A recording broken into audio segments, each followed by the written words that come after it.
कहने को दिल्ली देश की राजधानी है, लेकिन उससे भी ज्यादा दिल्ली एक कोचिंग सेंटर्स का हब बन चुकी है। यहाँ तमाम बच्चे अपना सपना लेकर आईएएस आईपीएस बनने के लिए आते हैं। तमाम छोटे शहरों से बच्चे ये सपने देखते हैं। उनके माँ बाप अक्सर ये सपने देखते हैं कि अपने बच्चे को बड़ा कलेक्टर या फिर एसएसपी बनाएंगे या फिर आईपीएस बनाएंगे। अक्सर छोटे गाँव में ये बड़े सपने पलते हैं और इन्हीं सपनों को लेकर, इन सपनों का बोझ उठाकर बच्चे अक्सर दिल्ली आ जाते हैं। दिल्ली में कोचिंग की तैयारी भी करते हैं, लेकिन आखिर क्या पता होता है माँ बापों को कि उनके बच्चे ये सपना नहीं पूरा कर पाएंगे। प्रशासन की गलती के चलते उनके बच्चों के सपने कहीं अधर में ही लटक जाएंगे। आइए आपको बता देते हैं, कल ओल्ड राजेंद्र प्लेस, जो दिल्ली यूपीएससी एस्पिरेंट्स का हब माना जाता है, आपने इसके ऊपर कई सीरीज और कई सारी मूवीज भी देखी होंगी, लेकिन ये सबसे बड़ा हब माना जाता है कि यहाँ कई सारी कोचिंग सेंटर है। आपको ये बताते चले कि कल रात 10 बजे राव आईएएस कोचिंग में बेसमेंट में पानी भर जाने से 3 छात्रों की मौत हो गई। आपको घटना विस्तार से बताते हैं। दिल्ली में बारिश होने से नाला फट गया और नाले का पानी कोचिंग के बेसमेंट में पहुंच गया। बेसमेंट में पानी इतनी तेजी से बढ़ा कि जो कोचिंग में बच्चे थे वो बाहर नहीं निकल पाए। कुछ बच्चों ने ये तक बताया है कि अचानक इतनी तेज पानी भरा कि वो सीढ़ियों से भागने की कोशिश की तो वो भाग नहीं पा रहे थे, क्योंकि पानी का बहाव इतनी तेज था। ऐसे में पानी इतना गंदा था कि उनको कुछ दिखाई नहीं दिया। कुछ बच्चे तो बाहर निकल गए, लेकिन कुछ बच्चे नहीं निकल पाए। ऐसे में 3 छात्रों की मौत हो गई है। अब सवाल ही उठता है कि दिल्ली में ऐसी घटनाएं आम हो गई हैं।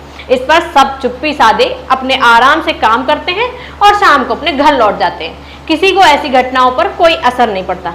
आपको ये भी बताते चलें कि कुछ दिन पहले ही दिल्ली में जल भराव की वजह से एक यूपीएससी एस्पिरेंट नीलेश नाम के लड़के की भी मौत हो गई। मौत कहें या फिर इसे हत्या भी कह सकते हैं, क्योंकि करंट लगने की वजह से नीलेश ने अपनी जान गंवा दी। और नीलेश यूपीएससी एस्पिरेंट थे। आपको बता दें कि वो अपना प्री भी क्लियर कर चुके थे। ऐसे ही कल रात राजेंद्र प्लेस में भी 3 बच्चों की जान चली गई। उन बच्चों के माता पिता अब काफी परेशान हैं और उनके बयान भी सामने आ रहे हैं। आइए आपको सुनवाते हैं जो श्रेया नाम की लड़की है, उसके पिता ने क्या कहा। मुझे अधिकृत तौर पे तो ना कोचिंग सेंटर से कोई जानकारी मिली, ना प्रशासन या पुलिस की तरफ से कोई फ़ोन आया। लेकिन मैं न्यूज़ देख करके खुद ही जा करके वहाँ पे अप्रोच किया। तो वहाँ पहुँचने के बाद डीसीपी साहब थे मेरे ख्याल से। जब नाम पूछा उन्होंने मेरा, मैंने बच्ची का नाम बताया, तो बोले कि एक बार आप जो है आरएमएल में जाकर देख लीजिए। तो रात तकरीबन 2:30 बजे मैं यहाँ आ गया था। तो मोचरी में 3 बच्चों की डेड बॉडी रखी थी, 2 बेटियाँ थीं और एक लड़का था। तो उससे मैंने कहा कि मैं एक बार मुझे चेहरा दिखा दो, मैं पहचान लूँ। तो बोला सर ये पुलिस केस है, हम दिखा नहीं सकते। फिर बोले एक पेपर है मेरे पास, आप उसको देखना चाहें देख लें। तो उनमें 3 बच्चे के ओनर हैं, उन पे गैर इरादतन हत्या का मुकदमा ज़रूर दर्ज हो, ताकि जितने और कोचिंग सेंटर्स हैं, चाहे मानक से बनने हैं नहीं बनने हैं ये तो बात का विषय है, लेकिन कम से कम वो उनकी अपनी जवाबदेही ये हो जाए कि अगर मेरे से कोई लापरवाही होती है, मेरे सेंटर में कुछ ऐसा होता है, तो पहली जवाबदेही मेरी हो जाएगी। तो इसको रोका जा सकता है और रोकना चाहिए। ये देश का नुकसान है, कोई किसी एक का नुकसान नहीं है। जैसा आपने एडमिशन कराया था तो आपने देखा था कि जैसी व्यवस्था वहाँ पर है बेसमेंट में से कोई आता है, मान लो मैं यूपी से आ रहा हूँ या बिहार से आ रहा हूँ, तो वो कोई मानक नहीं चेक करता है। जैसे हम अंदर अगर लाइब्रेरी देखने गए तो हम देखेंगे उसमें सिटिंग है कि नहीं है, कंप्यूटर्स हैं कि नहीं है, बुक्स हैं कि नहीं है। आदमी ये देखता है, ये नहीं देखता है कि भाई कितने बाई कितने में बना हुआ है। हम तो ये देखते हैं भाई 20 से लगे 20 लोग बैठेंगे। तो ये तो जो भी कॉम्पिटेंट अथॉरिटी है उनको देखना चाहिए। आपने श्रेया के पिता को सुना होगा, उनकी उम्मीदों को भी देखा होगा। श्रेया के पिता अंबेडकर नगर के यूपी के रहने वाले हैं, डेयरी चलाते हैं और बिटिया को बड़े सपने पूरे करने के लिए उन्होंने राजेंद्र नगर दिल्ली भेजा था। लेकिन उनको क्या पता था कि वो बिटिया के सपने पूरे नहीं हो पाएंगे, उनकी बिटिया ही चली जाएगी। उन्होंने भी अपनी जान दे दी। इसके साथ में सवाल ये उठता है कि दिल्ली का प्रशासन क्या कर रहा है। दिल्ली के मुख्यमंत्री जो अपने आप को दिल्ली का बेटा और भाई बताते हैं, आज सवाल उनसे है कि क्या आप दिल्ली के भाई और बेटा होने का फर्ज निभाएंगे? क्या एक बाप को उसकी बेटी और उनके बेटे लौटा पाएंगे? जिन्होंने अपने बच्चों को सपना पूरा करने के लिए भेजा था, क्या आप उनके दुखों का अंदाजा लगा पाएंगे? और सवाल ये भी उठता है आज दिल्ली की सरकार से, दिल्ली के प्रशासन से, कि क्या दिल्ली की जो इस तरह की अव्यवस्था है जिस पर हर बार ठीकरा दूसरे के सर पर फोड़ दिया जाता है, क्या इसका जवाब दे पाएंगे?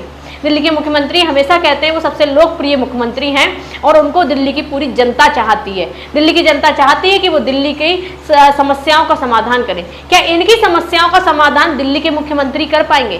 क्या मुआवजे से इनके बच्चों के सपने और इनके बच्चे लौट पाएंगे? और सवाल आज दिल्ली के मुख्यमंत्री से ये भी है और आज एक बेटे से भी है। वो कहते हैं कि वो दिल्ली के बेटे हैं और भाई हैं। तो उसी भाई और बेटे से आज मैं एक सवाल पूछती हूँ, क्या वो उनके माँ बाप के सपने, उन बच्चों की जिंदगी और उनके माँ बाप का बुढ़ापा लौटा पाएंगे? और अगर नहीं लौटा पाएंगे तो ये प्रशासन कब तक ऐसे चलता रहेगा? दिल्ली में आए दिन समस्याओं का आप देखते रहेंगे कि किस तरह से एमसीडी में किसी तरह से कोई काम नहीं होता है, जिसके चलते दिल्ली में आए दिन घटनाएं देखने को मिलती हैं। दिल्ली की राजनीति एक समुंदर की तरह हो गई है जिसमें हर कोई गोता लगाना चाह रहा है, चाहे फिर वो बीजेपी हो या फिर आम आदमी पार्टी। आम आदमी पार्टी सत्ता छोड़ना नहीं चाहती और बीजेपी कैसे भी सत्ता पर काबिज होना चाहती है और इसी के चलते दिल्ली की जनता बस पिसती रह जाती है। दिल्ली में कोचिंग, आपको बता देते हैं दिल्ली की मेयर आप पर क्या कहा, आप सुन लीजिए। जमा हुआ है, एक लोगों की अभी बॉडी रिकवर हुई है, महिला है, वो कैसे देखती है आप? देखिए, जैसे इस घटनाक्रम का पता लगा, दुर्गेश पाठक जी यहाँ के विधायक और मैं उसी समय यहाँ पहुँच गए मौके पर और पता लगा है सभी सूत्रों से कि एक ड्रेन या कोई सीवर एकदम से फ्लैश फ्लड की तरह फट गया और वो बेसमेंट में पानी भर गया। अभी एनडीआरएफ की टीम लगी हुई है और अभी पूरी जांच चल रही है, पूरा रेस्क्यू ऑपरेशन चल रहा है, पुलिस के अधिकारी भी यहाँ पर हैं और अभी कुछ ही समय में हर चीज की क्लैरिटी हो जाएगी। और एक बात और मैं आपको कहना चाहती हूँ, किसी भी विभाग का, स्पेशली जो एमसीडी का, अगर कोई अधिकारी जिम्मेदार होगा तो उस पर पूरी तरह से एक्शन लिया जाएगा। हमसे बात करो सर, हम बताते कैसे एक्शन लिया जाता है। आपकी ओपोजिशन में है बीजेपी, वो एमसीडी को जिम्मेदार ठहरा रही है, इसके लिए कैसे देखते हैं? देखिए, इस दुखद घटना में जो आरोप प्रत्यारोप का समय नहीं है, बहुत ही दुखद घटना है और मुझे लगता है राजनीति से ऊपर उठकर हम सबको मिलकर ऐसी घटना के लिए हम उन सब अधिकारियों पे या जो भी इसका जिम्मेदार है उस पर एक्शन लेना चाहिए। अब जरा सवाल ये उठता है कि जिस तरह से मेयर दिल्ली की कह रही हैं घटना पर जांच की जाएगी और उसके बाद में जो उन्होंने 2 आदेश दिए हैं वो ये भी कह रही है कि कोचिंग का जो बेसमेंट था जिसमें लाइब्रेरी चल रही थी वो इलीगल था। उन्होंने कहा कि कोचिंग को ये जो बेसमेंट दिया था ये पार्किंग के लिए अलॉट किया था, लेकिन पार्किंग के लिए अलॉट किया तो इसमें लाइब्रेरी कैसे बनाई गई, प्रशासन क्या कर रहा था? और दूसरा सवाल ये है कि एमसीडी की मेयर सैली ओबराय जी हैं जो इस वक्त कह रही हैं कि किसी पर ठीकरा नहीं फोड़ना चाहिए, आरोप प्रत्यारोप नहीं लगाना चाहिए। चलिए आपकी बात मानते हैं, आरोप और प्रत्यारोप नहीं लगाते, लेकिन सवाल ये उठता है कि क्या उन बच्चों के माँ बाप के सामने जाकर आप कह सकती हैं कि हम इसके लिए जिम्मेदार नहीं हैं, आप आरोप प्रत्यारोप मत लगाइए, दिल्ली की सरकार इसके लिए बिल्कुल जिम्मेदार नहीं है, एमसीडी इसके लिए बिल्कुल जिम्मेदार नहीं, क्योंकि दिल्ली में जो घटनाएं होती हैं वो प्राकृतिक हैं। क्या आप इस बात को कह सकती हैं? लेकिन नहीं कह पाएंगे। लेकिन सैली ओबराय जी देखिए क्या कह रही है, दिल्ली में आम जनता समस्याओं से जूझ रही है लेकिन दिल्ली के नेता आराम से अपनी कोठरी में सो रहे हैं, उनको नहीं फर्क पड़ता है। दिल्ली में तमाम ऐसी घटनाएं होती हैं जिससे आम जनता जूझती है, लेकिन दिल्ली में आम जनता की हालत ऐसी हो गई है जो बीजेपी और आम आदमी पार्टी के बीच में बस पिसकर रह गई है। एक तरफ विपक्ष में बैठी बीजेपी जो सिर्फ आम आदमी पार्टी को घेरने की कोशिश करती है, तो दूसरी तरफ आम आदमी पार्टी जो सिर्फ अपना एजेंडा बनाने की कोशिश करती है। आम आदमी पार्टी की तरफ से लगातार कहा जाता है कि वो जनताओं की समस्याओं को सुनते हैं। अब हम आपको बताते हैं वो जनता की समस्याओं को कैसे सुनते हैं। राजेंद्र नगर आज घटना पर आम आदमी पार्टी के कई तमाम बड़े नेता पहुंचे, वहां पर बीजेपी के भी नेता पहुंचे, बांसुरी स्वराज, वीरेंद्र सचदेवा भी पहुंचे। सवाल ये उठता है कि क्या इस घटना के बाद ये गारंटी पक्ष और विपक्ष दोनों ले सकते हैं कि ऐसी घटनाएं दिल्ली में नहीं होगी? विपक्ष की आवाज इतनी मजबूत होगी कि सरकार इस बात को सीरियसली लेकर इन समस्याओं का समाधान करेगी? और सवाल ये उठता है कि जो दिल्ली की नेता हैं जो यहाँ पहुंचे हैं, जो जिम्मेदार नेता हैं अपने आप को कहते हैं, क्या वो इस घटना के बाद इस बात की जिम्मेदारी लेंगे कि दिल्ली में ऐसी समस्याएं फिर नहीं आएंगी? वो अपने जो प्रशासन को टाइट कर देंगे, समस्याओं का समाधान करेंगे? नहीं ले पाएंगे। और ये भी सबसे बड़ी बात है कि दिल्ली में जब भी कोई घटना होती है तो सत्ता पर काबिज रहने वाली आम आदमी पार्टी वहां पहुंच के बहुत अच्छा ड्रामा करती है। रही बची कसर जो आधी रह जाती है वो बीजेपी वहां पर पहुंचकर पूरा कर देती है, क्योंकि विपक्ष में बैठी बीजेपी से प्रदर्शन से काम चलाती है और आम आदमी पार्टी अपने बड़े बड़े एजेंडे और बातों से। दिल्ली की जनता इन दोनों के बीच में बस चाकी के पायों की तरह पिसती रह गई है। सवाल ये उठता है कि दिल्ली के मुख्यमंत्री जो लगातार इस बात को कहते हैं कि दिल्ली की समस्याओं को उनसे बेहतर कोई नहीं समझता, वो इस पास काबिज हुए थे तब भी उनकी तरफ से यही कहा गया था, क्या वो इन माँ बाप की समस्याओं को समझेंगे? क्या इन एस्पिरेंट्स के सपनों को लौटाएंगे? क्योंकि जिस तरह से आज दिल्ली में ये बच्चों की मौत हुई है, आप इसको मौत कह दीजिए, मैं तो इसे हत्या कहूंगी। जो ये हत्या हुई, जिस तरह से इन बच्चों की जान ले ली गई है प्रशासन के द्वारा, और ये वो बच्चे थे जो छोटे छोटी जगह से आते हैं। इनके माँ बाप की जगह आप हालत देखेंगे ना तो आपको समझ में आएगा कि ये वो माँ बाप हैं जो अपने बच्चों को बड़े सपने दिखाने के लिए जाने कितना कष्ट सहते हैं, और उसके ऊपर आज वो इस बात का भी कष्ट सहेंगे कि उनका बच्चा नहीं रहा इस दुनिया में। क्या बीतेगी? क्या ये सभी जिम्मेदार व्यक्ति उन लोगों के सामने जाकर ये बात कह सकते हैं कि आरोप प्रत्यारोप मत लगाइए?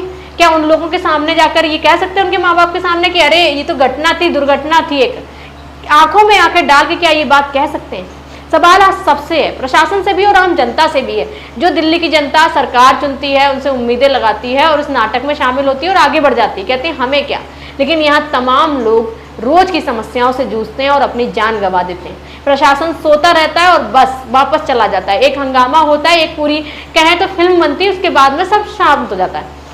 अब सवाल ये उठता है कि आज पुलिस ने भी केस दर्ज किया है। केस किस पर दर्ज हुआ है आप भी देख लीजिए पुलिस क्या कह रही है। कोचिंग सेंटर जिम्मेदार है, मानते हैं। क्या जो नाला फटा था वो कोचिंग सेंटर की जिम्मेदारी थी? क्या इसके लिए कोचिंग सेंटर को आप जिम्मेदार कह सकते हैं? मानते हैं बेसमेंट में उन्होंने लाइब्रेरी बनाई, इसके लिए इलीगल तरीके से वो जिम्मेदार हो सकते हैं, उनकी गलती हो सकती है। क्या एमसीडी की समस्याओं के लिए कोचिंग सेंटर जिम्मेदार हो सकता है? क्या इस केस में उन पर केस किया गया जो सबसे बड़ी जिम्मेदार है? क्या पुलिस ने उन पर धाराएं लगाई जो इसके हत्या के काबिल है, जिनको हम कहेंगे हत्यारा, जिनकी वजह से ये लोगों की जान गई है, जिन बच्चों ने अपनी जान गंवा दी? क्या पुलिस ने उनको दिया है?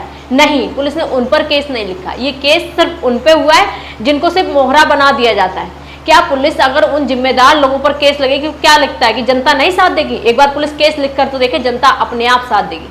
सवाल ये उठता है कि दिल्ली की समस्याएं क्यों कोई नहीं समझता? दिल्ली में सिर्फ हर कोई राज करना चाहता है, काम करना कोई नहीं चाहता।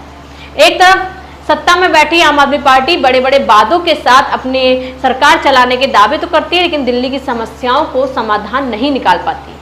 और आज अरविंद केजरीवाल से एक बार फिर मैं आखिरी में यही सवाल पूछूंगी, क्या उन बच्चों के लिए, क्या वो उन 3 बच्चों को लौटा सकते हैं? 3 क्यों, इससे पहले भी कई घटनाएं हुई। क्या उन सभी बच्चों के माँ बाप को जवाब दे सकती है? वो अपने आप को भाई और बेटा बोलते हैं। आज उसी भाई और बेटे से सवाल है कि क्या वो एक बाप को उसका बेटा, उसके बेटे की जवानी, उसके बेटे के सपने और उस बाप के बुढ़ापे को लौटा सकते हैं? क्या इसके लिए वो अपनी जिम्मेदारी उठा सकते हैं? अगर वो जिम्मेदार मुख्यमंत्री हैं, क्या इसके लिए वो उनके बाप को कोई न्याय दिला सकते हैं? और आज ये मेरी आप सब लोगों से भी अपील है कि इस पर आप सभी लोग बात करते हैं, आज सवाल कीजिए।